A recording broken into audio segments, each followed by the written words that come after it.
አዳኝና ታዳኝ።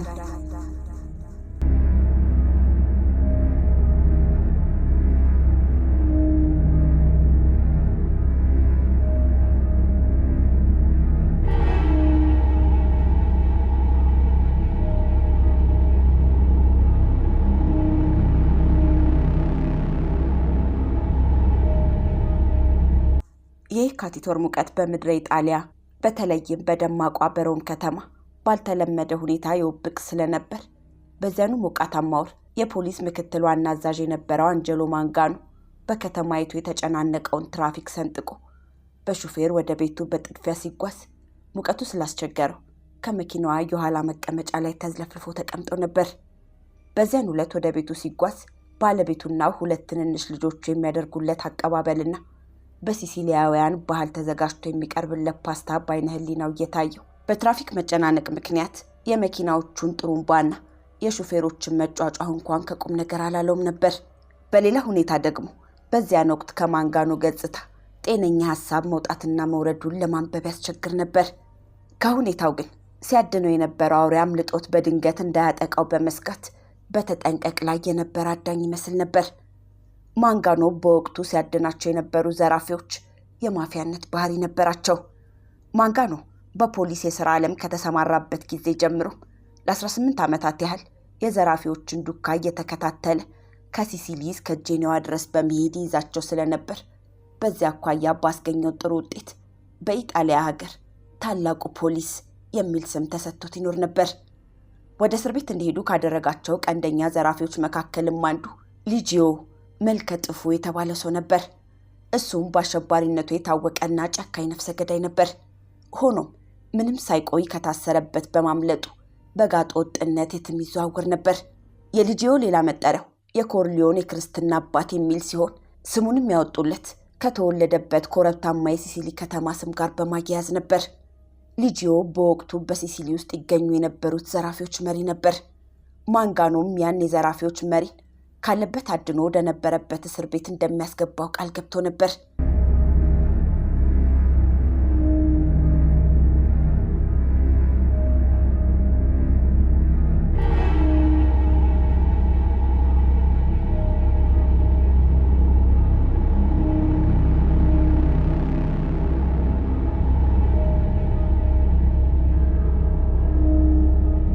እነዛን ዘራፊዎች ከሚጠቀሙበት ጨካኝ እርምጃ ባላነሰ ብቻውን በመጋለጥ ይዋጋቸው ነበር። እንደሚባለው የማንጋኖ ሰውነት ግዙፍነት ያላንበረከከው ዘራፊ አልነበረም። በተለይ ከሰውነታቸው ቀጨጭ ያሉ ነፍሰ ገዳዮች የሱን የሰውነት ግዙፍነት ሲያዩ ስለሚደናገጡ ያላንዳች ግርግርና ድካም እጃቸውን ለፖሊስ ይሰጡ ነበር። ማንጋኖ ወፍራም ሽበታም ሲሆን ጸጉሩንም ባጭሩ ይስተካከል ነበር። ከግንባሩ ወጣ ከማለቱ በተጨማሪ የፊቱ አጥንቶች ጎላ ጎላ ብለው ይታዩበታል። ጺሙንም ቫንዳይክ በተባለው መልክ መላጨት ያዘወትር ነበር። ትላልቅና ቀለማቸው አረንጓዴ የሆኑ አይኖቹ የፊቱን ገጽታ ይሸፍኑት ነበር። ጎላ ብሎ ቁጭ ቁጭ ባሉት አይኖቹ አፍጥጦ ወንጀለኞቹን ሲመለከታቸው የደበቁትን ያለ የሌለ ሚስጥር ሁሉ እንዲያወጡ ይገደዱ ነበር። በዚህ ችሎታውም ታዋቂ ነበር። ነገር ግን የራሱን ልጆች ወይንም የሚያቀርበውን ሰው ሲመለከት እነዚያው አይኖቹ ብሩህና የደስታ ገጽታ ሲያፈልቁ ይታያሉ። ፊያቷን መኪና የሚያሽከረክርለት ሹፌርም ከማንጋኖ ጋር ቅርብ ጓደኝነት የነበረው ሲሆን ስሙም ዶሚኒኮ ካሴላ ይባል ነበር። ማንጋኖ ስለ ልጆቹ እያሰላሰለና በሐሳብ ተውጦ እያለ ሾፌሩ ተሽከርካሪዋን ከማንጋኖ ቤት ውጭ አቆመ። ማንጋኖም የቤቱን የበር ቁልፍ በእጁ እንዳንጠለጠለ እኔ በሩን ከፍተዋለሁ በማለት ከመኪናዋ ውስጥ ሸርተት ብሎ ወረደ። ካሴላም ማንጋኖ ልጆቹን በዚያ ወቅት ለማየት የነበረው ጉጉት ከፍተኛነት ስለተሰማው የራሱን ድርሻ ማከናወኑን በመረዳት በጣም ጥሩ በማለት መለሰለት።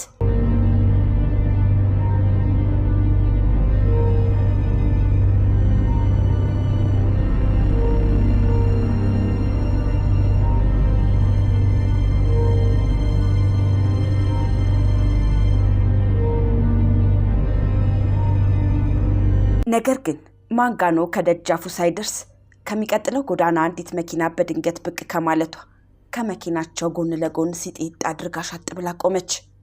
ወዲያውም ጠመንጃዎችን የታጠቁ 3 ሰዎች ከመኪናዋ ዘለው ወጡ። ካሴላ የሰዎቹን አደገኛነት ስለተረዳ ሽጉጡን አፈፍ ለማድረግ እጁን ላከ። አጥቂዎቻቸው የተኩላ ባህሪ ያላቸው የተኩላ አዳኝ በሚል ቅጽል ስም የታወቁት ዘራፊዎች ነበሩ። እነሱም ጸረ ቡድናቸው አቋም ያለውን ሰው ሁሉ ማጥቃት የዘወትር ተግባራቸው አድርገውት ይዘውት ነበር። ለማጥቃት የሚጠቀሙበት መሳሪያ ባለዱሽ እጀታ ያለው ሆኖ ባለ 2 አፍ የተኩላ ማደኛ ጠመንጃ እንደነበረም ይናገራል። የዛን አይነት ጠመንጃ የሚጠቀሙትም ተጠቂው ሳይሞት እንዲሰቃይ ለማድረግ ነበር። መሳሪያዎቹ ክፉኛ ያሰቃያሉ፣ አካሉንም ያበላሻሉ እንጂ ወዲያው የሚገድሉ አልነበሩም። ካሴላ ሽጉጡን ለማውጣት የዘረጋት እጁ ሽጉጡ ላይ ሳትደርስ ፊቱና ደረቱ ላይ መቱት። ማንጋኖም የእንግዳ መኪና መምጣት ተሰምቶት ገና ዞር ከማለቱ በተጠንቀቅ የነበረው ባለጠመንጃ አናቱን ሲመታው ወለሉ ላይ ወድቆ ተዘረረ።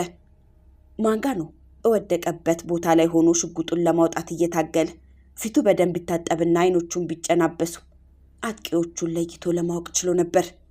ሆኖም የሽጉጥ ማውጣቱ ትግል ውጤት አልባ ስለነበር ያሰበው ሳይሳካለት ቀረ። ወዲያው እንቅስቃሴውን ተገንዝበው አጥቂዎቹ በእነ ማንጋኖ ላይ ተጨማሪ ተኩስ በመክፈት የማንጋኖን ደረት በመምታታቸው ለአጭር ጊዜ ከጥቅም ውጭ እንዲሆን ብሎም ከሞት አፋፍ እንዲደርስ አድርገውት ነበር። በዚያ የጥቃት ማዕት ወቅት ከዘራፊዎቹ አንዱ የሲሲሊያንን አነጋገር በመጠቀም መጠናቀቁን ወይም መጨረሱን አረጋግጥ የሚል ትዕዛዝ ሲያስተጋባ ማንጋኖ ከሩቅ ተሰምቶት ነበር።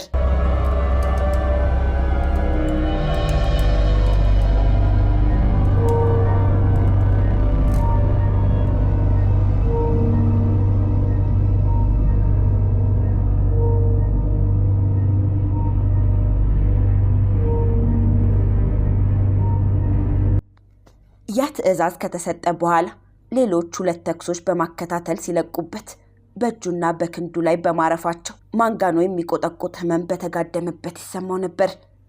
ዘራፊዎቹ ጥቃቱን ከፈጸሙባቸው በኋላ ከቦታው ነቅለው ሲሄዱ የመኪናዋ በር በኃይል መዘጋትና የጎማዋ ጩኸት ለማንጋኖ እንደ ህልም ሆኖ በርቀት ይሰማው ነበር። ሆኖም ማንጋኖ የደረሰበት ህመም ወዲያው በረደለት። በጣም የሚያስደንቀው ግን ከደረሰበት ጥቃት በህይወት መትረፉ ነበር። እንደ ልቡ መንቀሳቀስ እንኳን ቢያዳግተው በዙሪያው ይካሄድ የነበረውን እንቅስቃሴ በደንብ ያውቅ ነበር። ከራሱ ቤት አንድም ሰው እርዳታ ሊሰጥ የወጣ ሰው አልነበረም። ነገሩ በጣም ቢያስገርመው ምናልባት ገዳዮቹ ተመልሰው ያጠቁናል በማለት ተደናግጠው ሊሆን ይችላል የሚል ግምት አሳደረ። በሌላ በኩል እንዲያውም ያንን ጉድ ያለማየታቸው አስደስቶታል። ምክንያቱም ቤተሰቦቹ በየዕለቱ የሚፈጽመው የሥራ ድርሻ ከእንደዚህ አሰቃቂ ድርጊት የተገናኘ መሆኑን ተረድተው እንዳይሳቀቁበት ነበር። ማንጋኖ ከወደቀበት እንደምንም ተንፏቆ ወደ መኪናዋ የፊት በር ከደረሰ በኋላ መኪናዋ ውስጥ በጣር ገብቶ ለመቀመጥ ቻለ። ጓደኛውም በመሪው ላይ ተደፍቶ ደሙ በግንባሩ በኩል ሲንጠባጠብ ተመለከተ። ማንጋኖም በጣም በተዳከመ ድምፅ ካሴላ በማለት ጠራው። ሆኖም ወዲያው መልስ ሳያገኝ ቀረ። ለጥቂት ደቂቃም በመካከላቸው ጸጥታ ሰፈነ።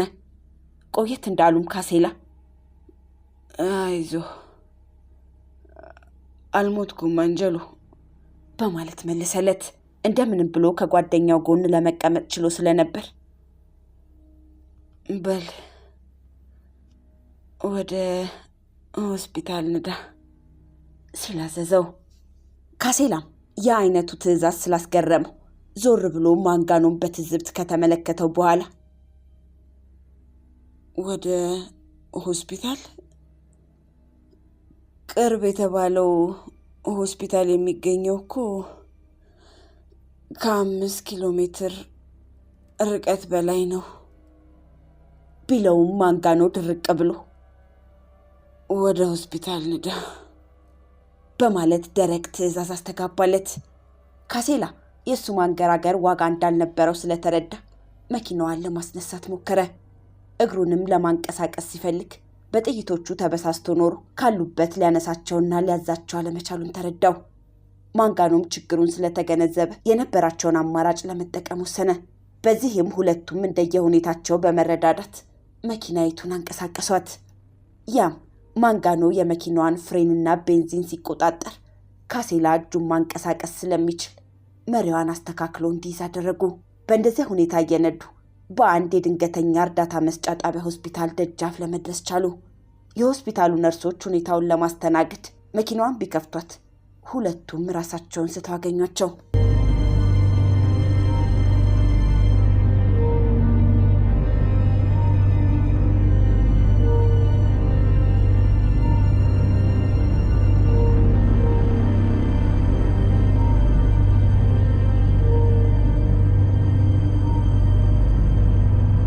በማግስቱ የጣሊያን ሀገር ጋዜጣ ያን ዜና በመላው ሀገር ከዚህ በታች በተፈጸመው ሁኔታ አስተጋቡ።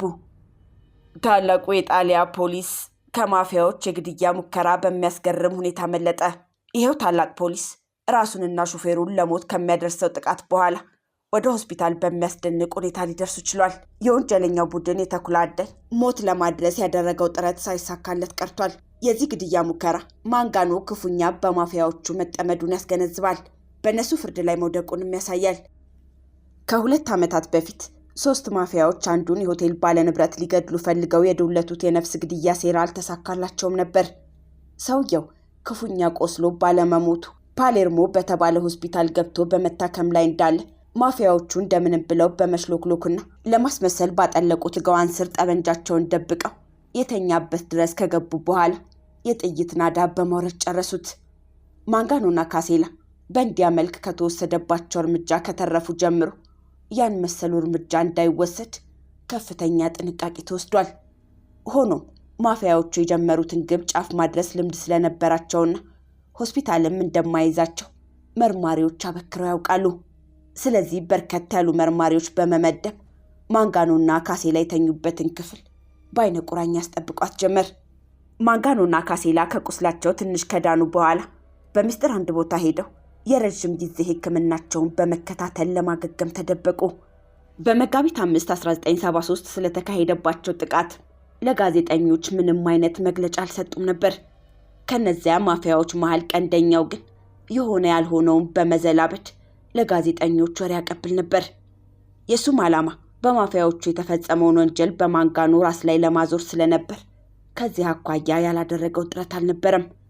የዚያ ድርጊት ፈጻሚ ሰው ስም ፍራንክ ኮፖላ ይባል ነበር። ኮፖላ በዩናይትድ ስቴትስ የነበረው የጥገኝነት መብት ተገፎ የተባረረ ሰው ነበር። ማንጋኖና ሊጂዮን በእግር በፈረስ ለማግኘት ሲል ከተጠቀመባቸው ዘዴዎች ውስጥ በተዘዋዋሪም ሆነ በቀጥታ ከማፊያዎቹ አንዳንዶቹ ጋር ግንኙነት ማድረግ ስለነበር ኮፖላም በቅርብ በመገናኘት በእሱ አማካኝነት ሊጂዮን ለመያዝ ሙከራ አድርጎ በመጨረሻ አልተሳካለትም። ኮፖላ በአንድ ወቅት ሊጂዮን ወደ ፍርድ ቤት በማቅረብ ማንጋኖን እንደሚረዳው ቃል ገብቶለት ነበር። ሆኖም በዚህ አይነቱ ግንኙነታቸው የፖሊሶችን እንቅስቃሴ ለሊጂዮ አሳልፎ በመስጠት ተጠቀመበት። ማንጋኖ እንደዚህ ያታለለው በማፊያዎቹ ቁልፍ ጉዳዮች ላይ የተጠጋ በመሄድ የማፊያዎቹን አቋም መፈታተን ጀምሮ ነበር። ማፊያዎቹ ጉዳዩ ስላልተዋጠላቸው በማንጋኖና በሹፌሩ ላይ የግድያ መረባቸውን በመጋቢት 5 1973 ዕለት ዘርግተው አጠቋቸው። ፖሊሶቹም ጥቃቱ በማንጋኖና በኮፖላ ግንኙነት የተነሳ እንደሆነ ጥርጣሬ አድሮባቸው ነበር።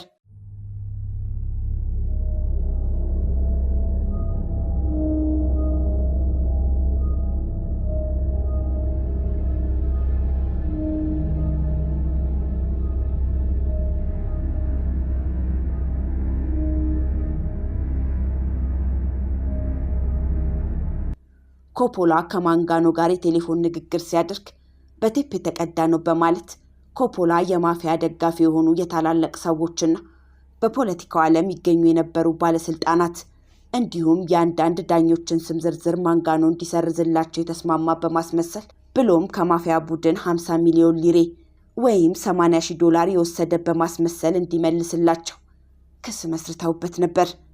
በእርግጥ ማንጋኖ ሊጂዮን ለማደን እንዲረዳው ታስቦ የቴሌፎን ጠለፋ ስራ ስልጣን ተሰጥቶት ነበር። ሊጂዮ የማፊያ ቡድን አዲስ ዘዴ ብሎ የተያያዘው ያለ የሌለውን ወንጀል እውነት በማስመሰል በታዋቂ ፖሊስ መኮንኖች ላይ መለጠፍ ነበር።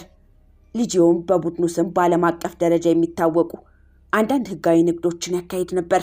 ነገር ግን በዚያ በስተጀርባ የጦፈ የጥቁር ገበያና የአደንዛዥ ዕፅ ማመላለስን ከማካሄዱም በላይ ከቡድኖች ውጭ ያሉትን ንግዶች ዘረፋ እንዲካሄድባቸው በማድረግ ሊጂዮ ቡድኑ በከፍተኛ የበላይነት መንፈስ ይመራ ነበር። በማንጋኖ ላይ ይጠመጠምበት በነበረው የወንጀል ጋጋታ ውስጡን የሊጂዮ እጅ እንደነበረበትም አያጠራጥርም ነበር።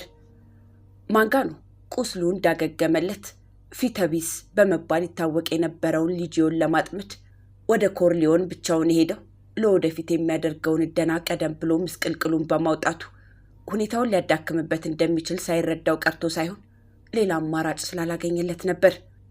አንጀሎ ማንጋኖ ራሱን ካወቀበት የልጅነት ጊዜ ጀምሮ ከፖሊስ ሌላ የመሆን ዝንባሌም ምኞትም አልነበረውም። ሳን ጊዮቫኒ በተባለችው የሲሲሊያውያን መንደር ውስጥ የማንጋኖ የሰውነት ግዙፍነት ከኩያዎቹ ጋር ሲወዳደር ስለሚያጥፋቸው ሁለመናው በጣም ጎልቶ ይታይ ነበር። ግጭቶችን የማስታገስና ስህተቶችንም ማስተካከል ይወድ ነበር። በኢጣሊያ የጸጥታ ኮድ የሚል በኢጣሊያንኛ ለአምባቾ ዳኦሜርታ የህዝብ ማስፈራሪያ ሰፍኖ በነበረበት ወቅት ማንጋኖ የበለጠ ጉዳዮቹን የመቃኘት ጸባይ ስለነበረው በሲሲሊ ውስጥ በመዘዋወር የነበሩትን ማፊያ ዘራፊዎች፣ በተለይም የከብት ዘራፊዎች፣ ሰው ጠላፊዎች እንዲሁም ሌላ አይነት ዝርፊያ የሚያካሂዱትን ሁሉ ለመያዝ ከፍተኛ ጥረት ያደርግ ነበር።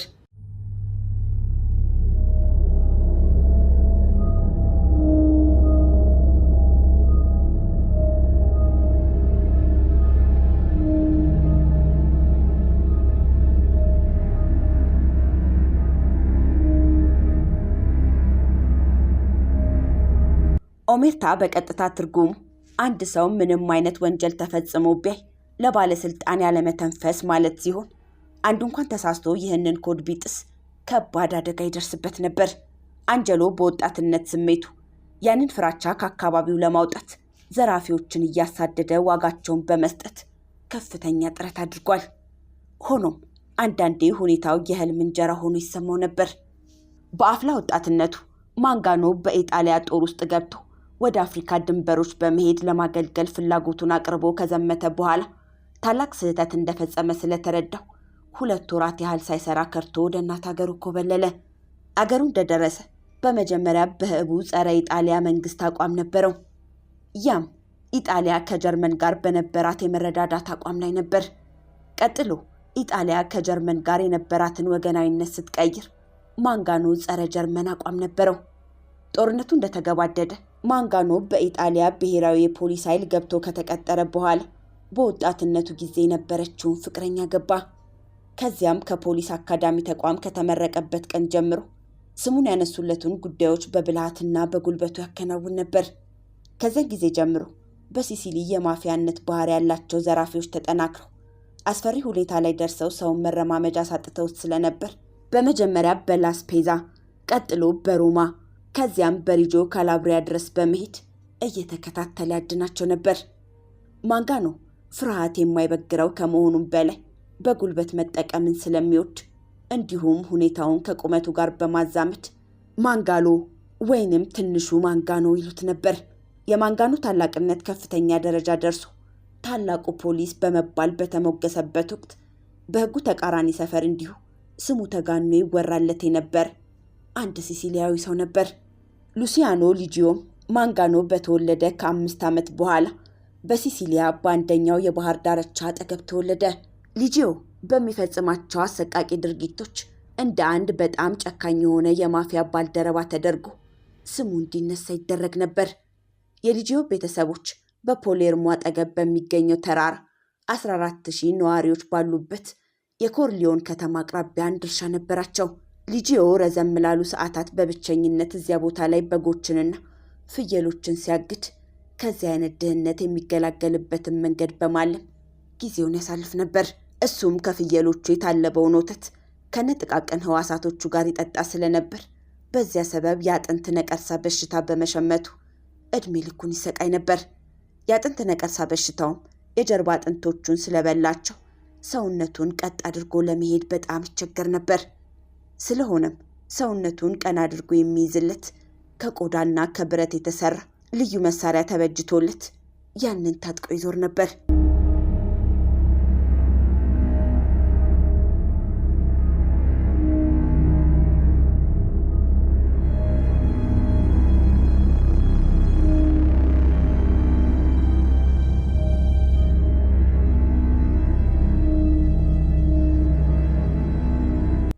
የአሜሪካ ጦር ሲሲሊን በወረረበት ወቅት ሊጂዮ የ18 ዓመት ልጅ ሆኖ ነበር። እሱም ከተራራው ወርዶ ከአሜሪካኖች ምግብ እየሰረቀ ለሀገሩ ልጆች ያቀብል ነበር። በዚያ መንገድ በቀን የሚያስገኘው ገቢ ከበጎቹ በአመት የሚያስገባውን ያህል ሆኖ አገኘው። በዚያ የስርቆት ሙያ ብቸኛ እንዳልነበረም ወዲያው ተረዳ። በኮርሊዮን አካባቢ የአሜሪካኖች የምግብ ዴፖ ስርቆት ይካሄድ የነበረው ጁሊያኖ በሚባል እልቅና ስርም እንደሆነ ጠና። ሊጂዮ ለዚያ ሰው የሰረቀውን ካላስረከበ በዚያ ሰው የሚመራ ቡድን ለብቻ የመስራት አዝማሚያውን በማየት በፈጸመው ወንጀል ቅጣቱን እንዲያገኝ ማድረጋቸውንም አውቋል። እነሱም መንጋጋውን ከመስበር እጁን ከማውለቅ አስፈላጊም ከመሰላቸው ህይወቱን ከማሳለፍ እንደማይመለሱ ስለገባው የሚፈለግበትን ያላንዳች ማንገራገር ለሰውየው ያስረክብ ነበር። ሉጂያኖ ድለኛ የቡድን አለቃ ነበር። ሉጂዮ አንድ ቀን የበላይ ለመሆን ይመኝ ስለነበርና የዛ የዘረፋ ቡድን ቀንደኛ መሪ መሆን ፍላጎት ስላደረበት ዱለኛው መሪ እዚያ ደረጃ ድረስ ሊደርስ የቻለበትን ሁኔታ ውስጡን ማጥናት ጀመረ። በመጨረሻም ድለኛው ጁሊያኖ ለዚያ እልቅና ሊደርስ የቻለው አንድ ፖሊስ በመግደሉና የዚያን ግድያ ምስክሮች እንዳይተነፍሱ የማስፈራሪያ ዘዴ በመጠቀሙ እንደሆነ ደረሰበት።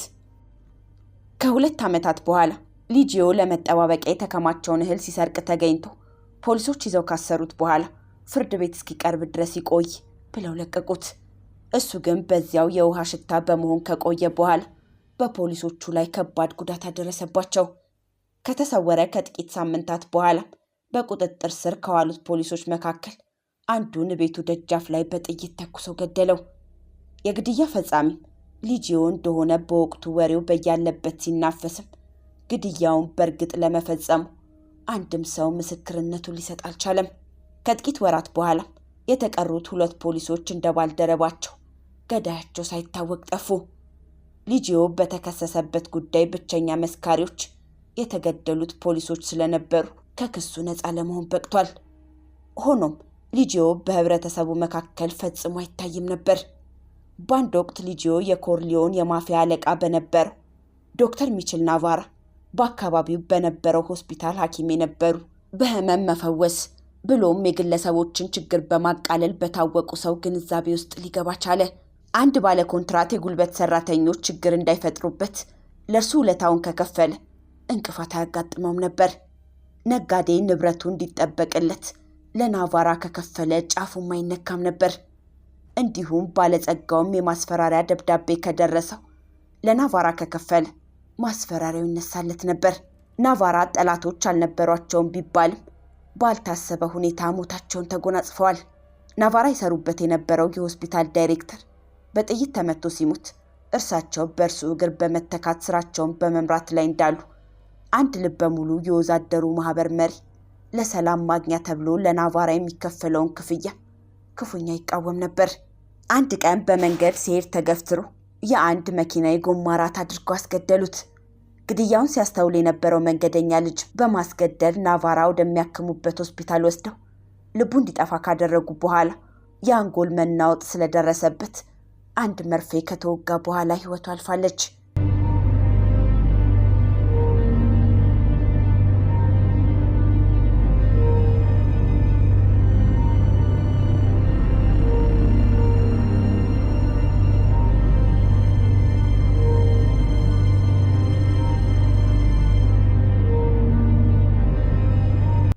ሊጂዮ የታጠቀ የማፊያ ክንድ በመባል መታወቅ ከጀመረበት ወቅት ጀምሮ የኮርሊዮን አካባቢ ጤና አልባነት በሰፊው መንሰራራት በመጀመሩ የበላይ ፖሊስ አካል በመስጋት በመኮንንነት ማዕረግ የብሔራዊ ፖሊስ ሻምበሉን በቦታው በመመደብ የተፈጠረውን የወንጀል ማዕበል እንዲያጠፋ ተላከ።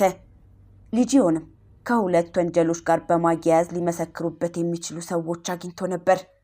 ነገር ግን ጉዳዩ ለፍርድ ቀርቦ እንዲመሰክሩ ቢጠየቁ አሻፈረኝ ብለው ሸሹት። ስለዚህ ሊጂዮን ለመያዝ ከባድ ሆኖ አገኘው። እሱን አይተናል ወይም መልኩን እናስታውሰዋለን የሚል ሰው አልነበረም። የሚያውቁትም ቢኖሩ የህይወታቸው ዋስትና እንዲጠበቅላቸው በማሰብ አናውቀውም ማለቱ ያዋጣቸው ስለነበር ጭልጥ ብለው ማወቃቸውን ይክዱ ነበር። ሊጂዮ በዚህ አካባቢ ስለሱ የነበረውን ፍርሃት እንዲሰርዙ ለማድረግ በመቻሉ ናቫራን ይገለብጠዋል የሚል እምነት ያንዣብብ ጀመር። በዚያ ወቅት ሰኔ 23 ቀን 1958 አንድ አነጣጣሪ ተኳሽ ሰው የተኩላን አዳኝ ለሊጂዮ እንዲያቀርብለት ተመድቦ ነበር። ነገር ግን በዚያ የግድያ ሴራ ሊጂዮ ቢቆስልም በህይወት በመትረፉ በናቫራ የተፈረመው የግድያ ማዘዣ መልእክት ሊከሽፍ ችሏል። 2 ወር ባነሰ ጊዜ ውስጥ ናቫራና ከማፊያ ጋር ምንም ግንኙነት የሌለው ጓደኛው ዶክተር ጆቫኒ ሩሶ ጋር አገር ቤት ሄደው አንድ በሽተኛ አክመው ሲመለሱ በ2 መሳሪያ በታጠቁ ሰዎች አማካኝነት ታፍነው ተወሰዱ። ፖሊሶቹም የሄዱበትን መኪና ሲያስሱ 100 የጥይት ቀለዎች አገኙ። የዚህ አፈና የምርመራ ውጤት የልጅዮ ዘመድ ወደ ተባለ አንድ ሰው ቢሳብም ጭብጥ የሆነ ማስረጃ ባለመገኘቱ በንጥልጥል ቀረ። ፖሊሶች በምርመራ ስራቸው መካከል ስለ ልጅዮ ለማጥናት ሞክረው ልጅዮን ለብዙ ዓመታት አንድም ያየው ሰው ስላልነበር መልኩን ለይቶ ለማወቅ እንደማይቻል ለመረዳት ችለዋል። የተገኘው ብቸኛ ፎቶግራፍ ከቤተሰቦቹ ጋር ሳለ የበጎች እረኛ ሆኖ የተነሳው ብቻ ነበር። ፊተቢስ የሚለውን ስም የሰጡት ለዚሁ ነበር። በፓሌርሞ አካባቢ ሐሺሽ፣ የነፍስ ግድያ፣ የንብረት ማውደም ብሎም የሰዎች መጥፋት በጣም በመብዛቱ በሮም የሚገኘው የብሔራዊ ሸንጎ ቢሮ አንድ የምርመራ ኮሚሽን በማቋቋም ጉዳዩ እንዲመረመር አዘዘ። የተቋቋመውም ኮሚሽን ጉዳዩን አጥንቶ በፓሌርሞ የሚገኙት የስጋ፣ የአትክልት፣ የአሳ ገበያዎች የሰራተኛ መቅጠሪያ ቢሮና የንግድ ፈቃድ መስጫ የመንግስት ድርጅቶች ሳይቀሩ በማፊያ ቁጥጥር ስር እንደሆኑ ሪፖርት አደረገ። የምርት ውጤቶች ስጋ ወይንም አሳ በገበያ ውስጥ መሸጥ አንድ ሰው ከፈለገ ለማፊያ ቀረጥ መክፈል ነበረበት። እንዲሁም አንድ ስራ ፈላጊ ስራ እንዲይዝ ከፈለገ ለማፊያ መገበር ነበረበት። አዲስ ሱቅ የሚያቋቁም ሰውም የንግድ ፍቃድ ለማውጣት በመጀመሪያ የማፊያን ክፍያ መገላገል ነበረበት። የማፊያ እጅ በእንደዚያ መልክ እንዲራዘም ያደረገው ደግሞ ልጅዮ ነበር።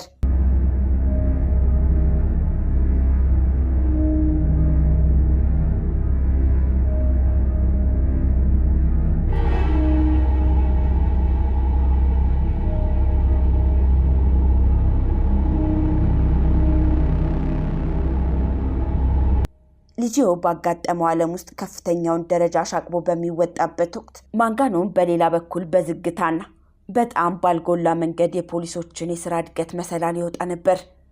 በዚህም በ1963 በጄኔቫ ታዋቂና ከፍተኛ መርማሪ ተብሎ ለመቆጠር ችሏል። በአንድ ወቅት የብሔራዊ የፖሊስ ኃላፊ የነበረው አንጄሎ ቪካሮ ለልዩ ሥራ ሮም ድረስ አስጠርቶት ነበር። ቪካሮ ለብዙ ጊዜያት የማንጋኖን የማፊያዎችን የማሳደር ችሎታና ውጤት በጉጉት ይከታተል ስለነበር ለግል ጭውውት ማንጋኖን ጋበዘው። ኃላፊው ማንጋኖን ከመጠን በላይ በክብር ለምን እንደያዘውና ወደ ሮም እንደጠራው ግር አሰኝቶት ነበር። ነገር ግን ቪካሮ ቢሮ ገብቶ ገና ውይይቱን ሲከፍትለት ለምን እንደተጠራ ለማወቅ አልተቸገረም ነበር። አንጀሎ በማለት ቪካሮ ንግግሩን ጀመረ። ለብዙ ጊዜ ስራህን እከታተል ስለነበር አደንቀሃለሁ። ስለዚህም በጣም ከባድ የሆነብንን ስራ ልሰጥህ አስቤያለሁ። የምሰጥህንም ስራ በድል እንደምትወጣው አልጠራጠርም። ወደ ሲሲሊ ትሄዳለህ። እዚያም ልጅዮ የሚባለውን እስር ቤት ታስገባለህ። እስር ቤት ሳታስገባው ወዲህ መመለስ የለም። በመሰረቱ ለዚህ ስራ ከዚህ የሚሰጥህ ረዳት ስለሌለ ብቸኛ መሆንህ ነው። ቢሆንም የሚያስፈልግህን እርዳታ ከአካባቢ ፖሊስ ጣቢያ ታገኛለህ በማለት ገለጸለት። ማንጋኖ የጉዳዩን ከባድነት በማሰላሰል ለአንድ አፍታ የሚናገረውን አያውቅም ነበር። ነገር ግን ጉዳዩን እንደሚወጣው ስለተማመነ አገኘዋለሁ ካለ በኋላ እየወሰደው ጊዜ ቢወስድብኝም እስር ቤት እከተዋለሁ፣ ለዚህ እርግጠኛ ይሁኑ በማለት ላለቃው ቃል ገባለት። አለቅየውም ፈጽሜ አልጠራጠርም፣ አንጀሎ በልደን አሁን መልካም መንገድ ያደርግልህ፣ መልካም አደን በማለት አሰናበተው።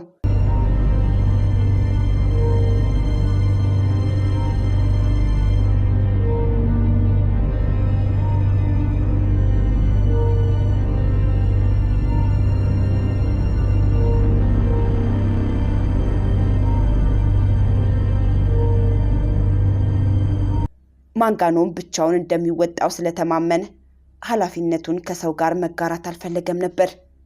ከፍተኛ መተማመንም አድሮበት ነበር። ማፊያዎች የማንጋኖን ተልእኮ ካወቁ ቤተሰቦቹን እንደመያዣ በማድረግ ከሲሲሊ እንዲወጣ ሊያስገድዱት የሚችሉ መሆኑንና በተግባር ለመዋልም ጊዜ የማይፈጅባቸው መሆኑን በመረዳቱ ለቤተሰቦቹ ደህንነት ሲል ወደ ጄኔዋ ወስዶ አስቀመጣቸው። እሱም ቢሆን ሲሲሊ ውስጥ የተተነፈሰ ነገር ማፊያዎች ጆሮ በቅጽበት ይደርሳል ብሎ ያምን ነበር። በሌላ በኩል ደግሞ አንዳንድ ማፊያን አሳዶ ማደን በሚገባው ጉዳይ ላይ ቸልተኝነትን ያሳይ ነበር። ማንጋኖ ወደ ሲሲሊያ ከተላከ ጥቂት ሳምንታት ቆይቶ ማፊያዎች የቆየ ቁጭታቸውን በአንድ አቃቢ ሕግ ላይ ሲያካክሱ ተመለከተ። ያም ሰው የ65ቱ አዛውንት ፔትሮስ ካግሊዮን ሲሆን እርሱም አብዛኛውን የሥራ ጊዜ ያሳለፈው ማፊያዎችን ወደ ፍርድ ቤት በማጓጓዝና በማስቀጣት ነበር። እኚሁ አቃቢ ሕግ ወደ ጡረታ በተቃረቡበት ወቅት ለረጅም ዓመታት ያሰባሰቧቸው የጋጠ ወጡ ማፊያ መረጃዎች ማህደር ለማቅረብ በማዘጋጀት ላይ ነበሩ። ፔትሮ ይህን ማህደር ለማቅረብ አልታደሉም ነበር። እርሳቸውም ዘንግተውት የነበረው አንድ ታላቁ ቁም ነገር ቢኖር ማፊያዎችን በማደን የተሰማራ ግለሰብ በአንድ ልምድ ብቻ መገዛት የሌለበት መሆኑን ነበር። ባለቤታቸው በ1961 ካረፉባቸው ጀምሮ ፔትሮ ያረጀውን የሲሲሊያኖች ባህል በመውረስ በየቀኑ ባለቤታቸው ወዳረፉበት መቃብር በመሄድ ይጸልዩ ነበር። አንድ ቀን የገዙትን አበባ በባለቤታቸው መቃብር ላይ ለማስቀመጥ ጎንበስ እንዳሉ በአቅራቢያው ከሚገኙ ቁጥቋጦ በተነጣጠረ የመትረየስ ጠመንጃ ተኩስ ተመተው ወደቁ። ፖሊስም ከቦታው ሲደርስ ፔትሮ ይዘውት በነበረው አበባ መካከል ተዘርረው አገኟቸው። ማንጋኖ በተራራ በታጠረችውና በግዙፍ ቤተ መንግስት ህንፃዎች በተሞላችው ኮርሊዮን በሄደበት ወቅት ይጠብቀው የነበረውን ትልቅ አደጋ ደህና አድርጎ ያውቅ ነበር። ካረጁ ድንጋዮች የተሰሩት የከተማው ህንፃዎች እንደ ቤተ መንግስቱ ጥንታውያን ያንጸባርቁ ነበር። እንደ ማንጋኖ ላለ የውጭ ሰውም የአካባቢው ነዋሪ መንፈስ እንደ ድንጋዩ የቀዘቀዘ ነበር። የከተማውም አየር ፍርሃትና ሽብር እንዳንሳፈፈበት ያስታውቃል። ማንጋኖም ስለ ሁኔታው ሲገልጽ እኔ የሄድኩለት ከምሽቱ 2 ሰዓት ተኩል መኖሪያ ቤቶቹ ሁሉ በመሸንቀሪያ ተሸንቅረው ነበር። በየመንገዱ ውር የሚል ሰው አልነበረም። በዚያን ወቅት የሚንቀሳቀሱ እንስሳት ቢኖሩም በቆሻሻ መካከል የሚንጎዳጎዱ አሳማዎች ብቻ ነበሩ በማለት የከተማውን የጸጥታ ሁኔታ በመገረም ገልጾታል። ማንጋኖ ከፒያሳ ራቅ ብሎ በሚገኝ አንድ ሆቴል ውስጥ የሚያርፍባት ክፍል ያዘ። ከራት በኋላም ቡናና አንድ ኮኛክ ለመጎንጨት ወደ ፒያሳ በእግሯ ዘገመ። ቡናውን ጠጥቶ እንኳን ሳይጨርስ የነበረበትም ሆነ የጎረቤት ቡና ቤት ባለ ንብረቶች እየተጣደፉ ቡና ቤታቸውን ዘጋግተው ሲሄዱ ተመለከተ። እርሱም በጣም ረጅምና ብቸኛ ሌሊት በዚያች ሆቴል ክፍል ውስጥ ለመጀመሪያ ጊዜ አሳለፈ። በማግስቱ ጠዋት ማንጋኖ ራሱን ለማስተዋወቅና የሥራውንም ተልእኮ ሪፖርት ለማድረግ ሲል የክልሉ ፖሊስ ጣቢያ ኃላፊ ቢሮ ተገኘ። ማንጋኖ ከቦታው ከመድረሱ በፊት ስለ እርሱ አመጣጥ ከማፊያ ጆሮ እንዳይገባ ለመከላከል ሲል ለጣቢያው ቴሌፎን ወይም ቴሌግራም እንዲደረግ አልፈቀደም ነበር። የጣቢያውም ኃላፊ የማንጋኖን ጉዳይ ካዳመጡ በኋላ ልጅዮን የምትፈልገው? እንግዲህ ማንጋኖ ልነግርህ የምፈልገው ልጅዮ በኮርሊዮን የሚገኝ አይመስለኝም። ለዓመታት እዚህ ታይቶ አያውቅም። ግማሹ ሞቷል ይሉናል። የሞተበትን ምክንያት ለብዙ ዓመታት ባሰቃየው የነቀርሳ በሽታ እንደሆነም ይናገራሉ በማለት አስረዱት።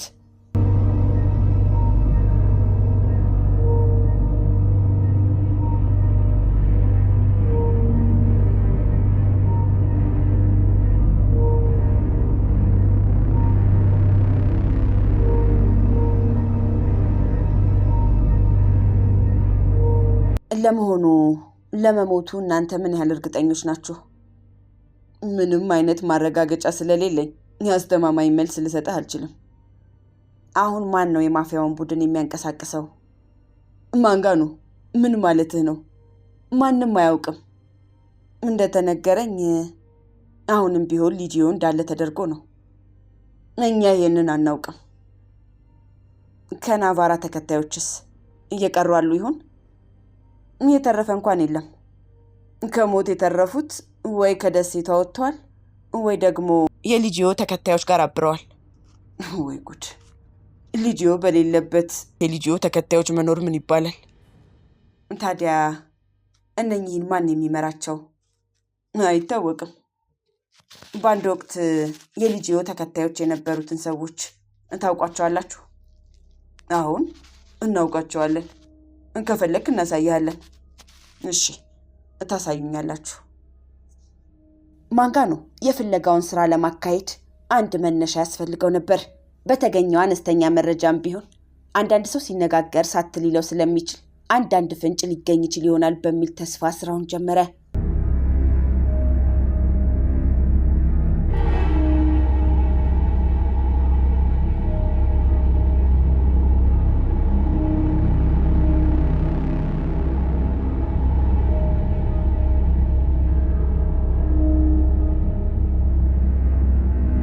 የጣቢያ ፖሊስ አዛዥ በአንድ ወቅት ልጅዮን ይቀርቡት ነበር የሚባሉትን ሰዎች ስም፣ አድራሻ፣ የሥራ መደብ በዝርዝር አዘጋጅቶ ሰጠው። ማንጋኖ የሰዎቹን የሥራ አይነት ሲመለከት የተለያዩ መሆናቸው አስገረመው።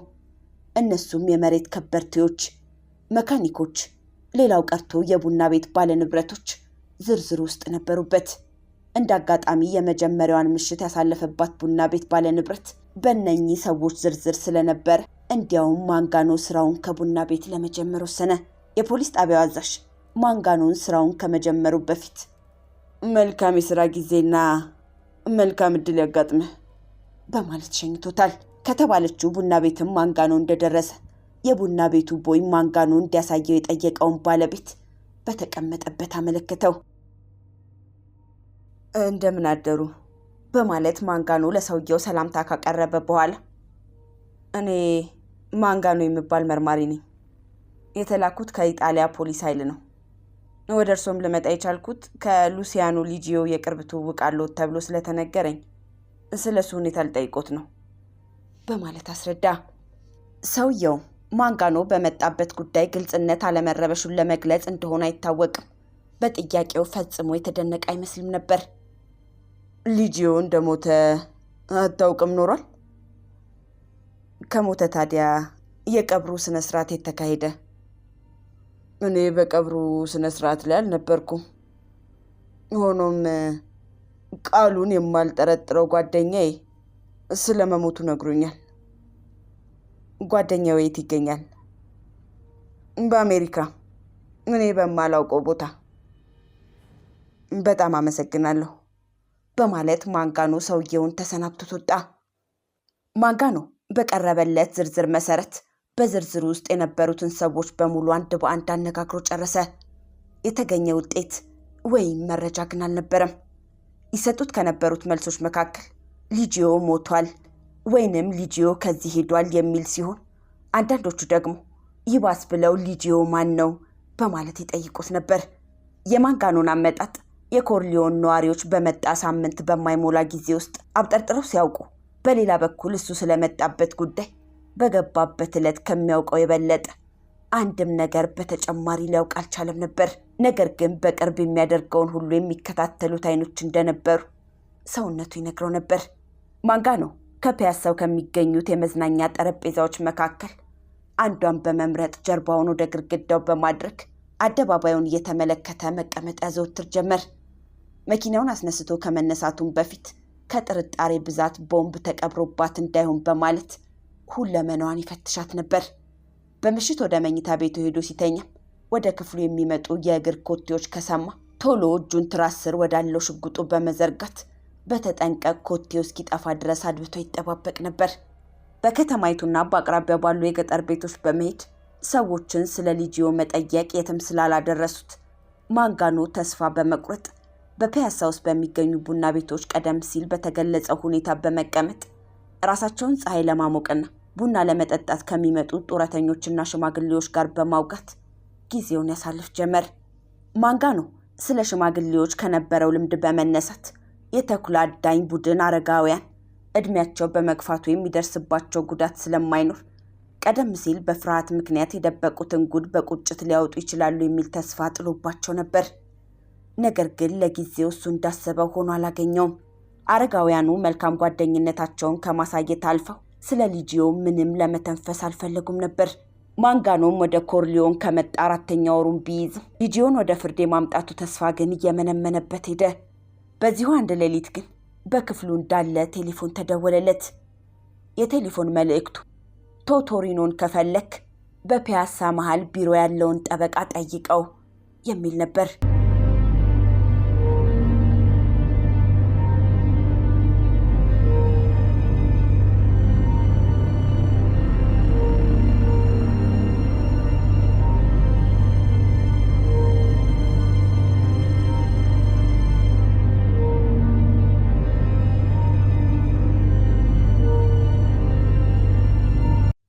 ቴሌፎኑ ያን መልእክት ካስተጋባ በኋላ ጸጥ አለ።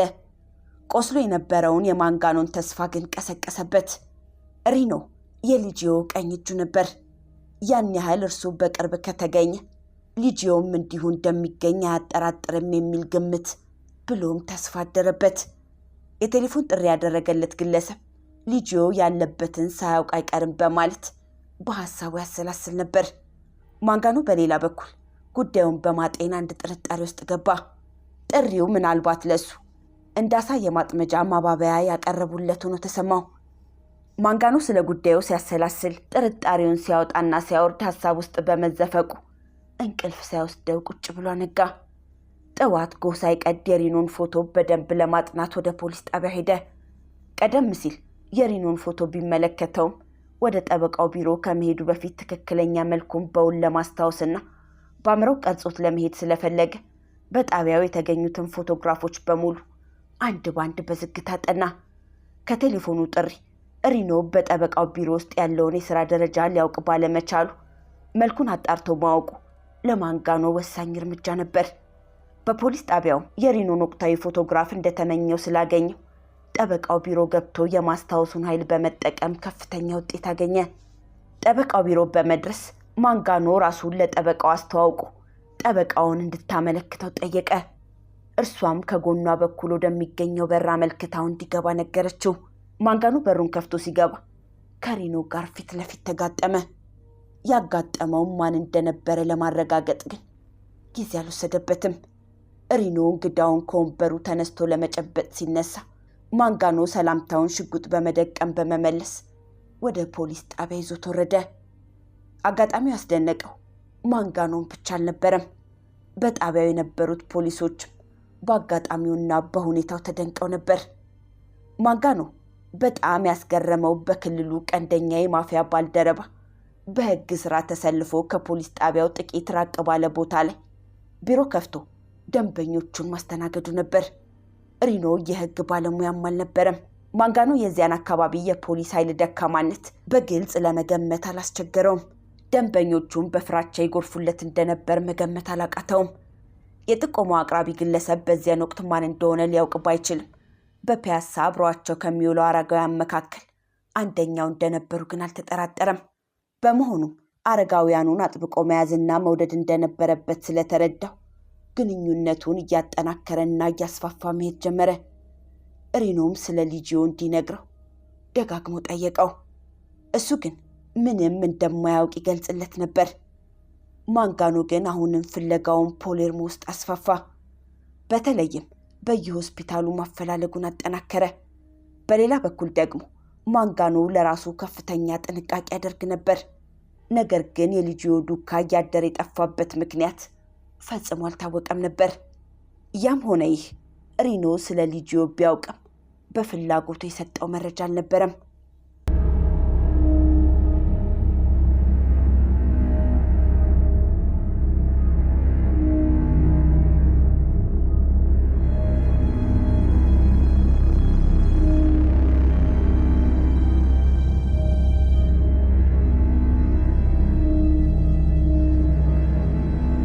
የማንጋኖ አደን ከመኸር የጀመረ ጸደይ ውስጥ ገባ። ነገር ግን አሁንም ምንም የተገኘ ውጤት አልነበረም። ማንጋኖ እያንዳንዱን የሆስፒታል ሪኮርድ በዝርዝር መከታተል ያዘ።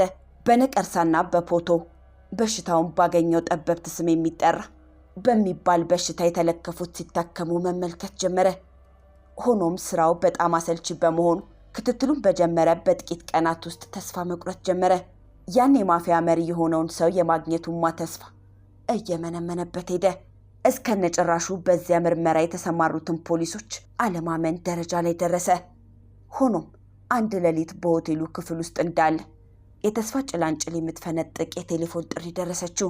ጠሪው ወደ አልባኔስ ክሊኒክ ሄደ ጋስፔር ቼንቲኖ የሚባል በሽተኛ የቱ ነው በላቸው የሚል ቃል ተናገረ። ይህችው ተስፋ ይብሱን ሌሊቱን እንቅልፍ ነሳችው። በዚህም መሰረት ገና ጎህ ሲቀድ ወደ ፍለጋው ተሰማራ። አሁንም ደህና አላጋጠመውም። በጣም ተበሳጨ። ቼንቲኖ ትላንትና በፈቃዱ ከዚህ ሄዷል የሚል መልስ ዶክተሩ ለማንጋኖ ነገረው። ከዚህ ከመልቀቁ ጥቂት ሰዓታት በፊት አንድ ሰው ጎበኘው። ከተነጋገሩ በኋላ ወዲያው ጠርቶኝ የኦፕራሲዮኑን ክር እንድፈታለት አዘዘኝ። ፈቃደኛ ለመሆኔንም ስገልጽለት በግድ እንድፈታለት አደረገኝ። ከዚያ ከጓደኛው ጋር አብሮ ሄደ በማለት ዶክተሩ ዝርዝሩን ነገረው። ለምንድን ነው ክሩ የተፈታለት በማለት ማንጋኖ ጠየቀው። ሰውነቱ በጣም እየወደቀ በመሄዱ ሁኔታውን ለማሻሻል ከጥቂት ሳምንታት በፊት ኦፕራሲዮን አካሂደንለት ነበር ብሎ መለሰለት። የበሽታው ደረጃ ምን ያህል ነው? በራሱ ላይ ከፍተኛ ጥንቃቄና እንክብካቤ ካደረገ ለብዙ ዓመታት ሊኖር ይችላል። ማንጋኖ ነገሩ ጥሩም መጥፎም ሊሆን ይችላል በማለት አሰበ። ለረጅም ጊዜ ከኖረን እንዲይዘው ጊዜ ይሰጠኛል። ሆኖም በዚያው አንጻር በጣም ብዙ ወንጀሎችን ሊፈጽም ይችላል በማለት የሚያሰላስል ጀመር። ዶክተሩ ለምንድን ነው ሚስተር ቼንቲኖን የፈለጉት በማለት ማንጋኖን ሲጠይቀው፣ ለመሆኑ ስታክሞ የነበረው ሰው የሲሲሊያ ማፊያ ቡድን መሪ ሉሲያኖ ሊጂዮ መሆኑን አውቀሃል አለው። ዶክተሩ የሰውየውን ማንነት ያወቀው ፖሊሶች ባሳዩት ፎቶግራፎች አማካኝነት ነበር። ሉጂዮን የጎበኘው ግሪኮ የተባለው ቀንደኛ ማፊያና ላለፉት ጥቂት ዓመታት ለፖሊሶች ሞት በማለት የታወቀው ዘራፊ ነበር። በዚያ አካባቢ መኪናቸው ላይ በተጠመደው ቦምብ ፍንዳታ 7 መኮንኖች በከንቱ አልቀዋል። ገዳዮቻቸው ስላልታወቁ አልተያዙም። ድርጊቱን ግን የማፊያዎች እንደነበረ አያጠራጥርም ነበር።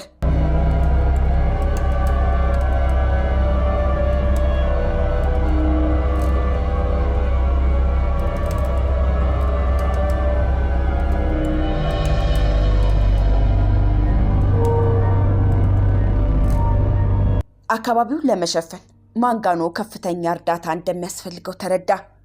በዚያ የነበሩ ፖሊሶች በባልደረቦቻቸው መገደል በጣም ስለተበሳጩ ያለ የሌለ ኃይላቸውን በመጠቀም ቁጭታቸውን ለመበቀል ወደ ኋላ እንደማይሉ የሚያውቅ ነበር።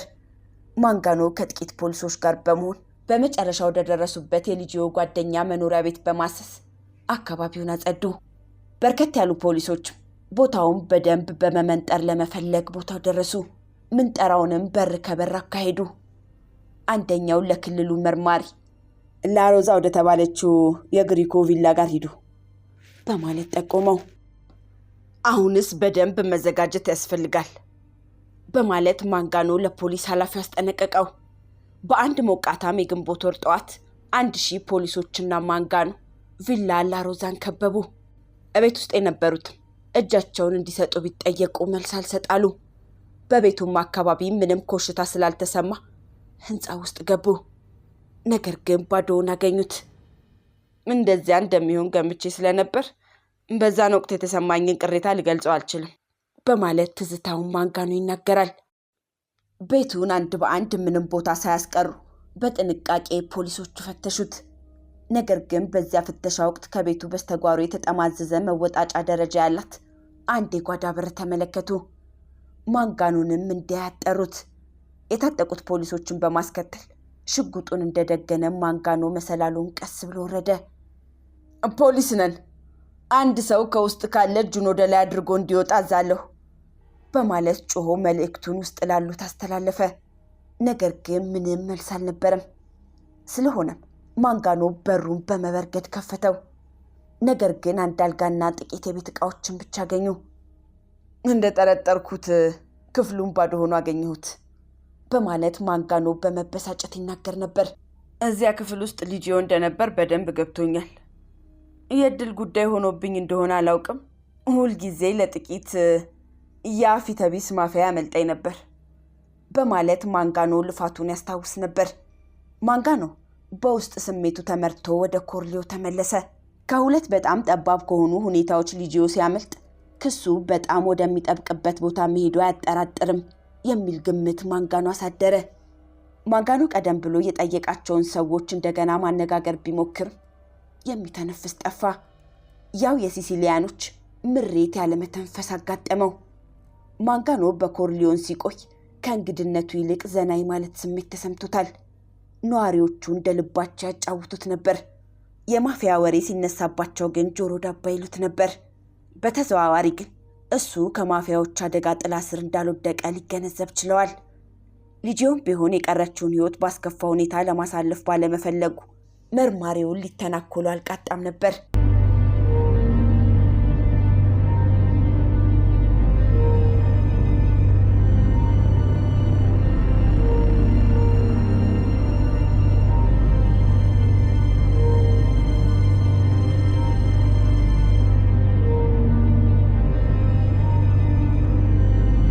ጥቂት ጥቅመ ቢስ ቀናት ማንጋኖ ካሳለፈ በኋላ ወደ ቀድሞ አረጋውያን መሰብሰቢያ ቦታ ሄዶ ጥቆማ ካደረጉለት አረጋውያን ምስክር ለማግኘት ያው የተለመደውን ቡና በፒያሳ ከጡረተኞችና ከአካባቢው ሱቅ ነጋዴዎች ጋር ተጎልቶ በመጠጣት ጊዜውን ያሳልፍ ጀመር። ጠቋሚውንም ለብቻው አገኘዋለሁ የሚል የተስፋ ዕድሉን ይጠባበቅ ነበር። በዚያም አንድ አረጋዊ ያገኙት። ግንኙነታቸው ሚስጥራዊና በተንኮል ያልተሞላ እንዲሆን ምኞት ስለነበረው በአጋጣሚ እንደሚናገር አስመስሎ እንዲያናግሩት ማድረግ ጀመረ። በመጨረሻ እየመሸ በመሄዱና ሁለቱ ብቻ በመቅረታቸው የነበረውን አጋጣሚ ተጠቅሞ ማንጋኖ ስለ ሊጂዮ ያስተላለፉለት መረጃዎች ለሲሲሊያኖች እንዴት ጠቃሚ እንደሚሆንና ሊጂዮ እስር ቤት ቢገባ ከባድ ውለታ ለዛ ነዋሪ ሕዝብ እንደጣሉ እንደሚቆጠር በማድነቅ አመሰገናቸው። አረጋውያኑ ወደምትጠልቀው ፀሐይ ፊታቸውን አዙረው ለማንጋኖ ሊጂዮ አሁን በላሮዛ ካልሆነ ያው ሶሪሲ በሚባለው ቤት እንደሚገኝ እርግጠኛ ነኝ በማለት ነገሩት። ማንጋኖ ደግሞ ያን ቤተሰብ ያውቅ ስለነበር ሰውየውን በማመስገን ተቻክሎ ወደ ተጠቆመው ቦታ ሄዶ የክልሉን ፖሊሶች ባለማመኑ ከብሔራዊ ፖሊስ ያስመጣቸውን የፖሊስ አባላት ለዚያው ስራ ለመጠቀም ፈለገ። ወደ ፓሌርሞ ጥቂት ጥሪዎች ካደረገ በኋላ 12 የሚሆኑ አባላት እኩለ ሌሊት ላይ እንዲደርሱለት አደረገ። ከሌሊቱ 8 ሰዓት ተኩል ማንጋኖ በሶሪሲ ቤት በመድረስ የበሩን ደውል አስደወለ። 2 ሴቶች ያን ጥሪ ተቀበሉ። አንዷ ሴት ኦ ኮሚሽነር ላይህ ልመጣ ነበር። ሊጂዮ እኮ እዚህ ነው። የክፍሉ ቁልፎች እንይውልህ፣ ሂድና ውሰደው አለችው። ማንጋኖ ዞረበት። ሁኔታውን ለምን አልቻልኩም? እንደዛ አስቸግሮኝ የነበረውን ሰውዬ በአንዲት ሴት ያውም በጓደኝነት መልክ በቀላሉ ላገኘች እያለሁ በማለት ትዝታውን ገልጿል። ሴትዮዋ ወደ አመለከተችው ፎቅ ደረጃውን ሲወጣ በሁኔታው በጣም ተገርሞ ነበር። በርከት ያሉ ተከታዮችም ነበሩት። በሩ ላይ ሲቆም ማንጋኖ ልቡ በኃይል መታበት። አንድም ቃል ሳይተነፍስ በሩን በረገደው።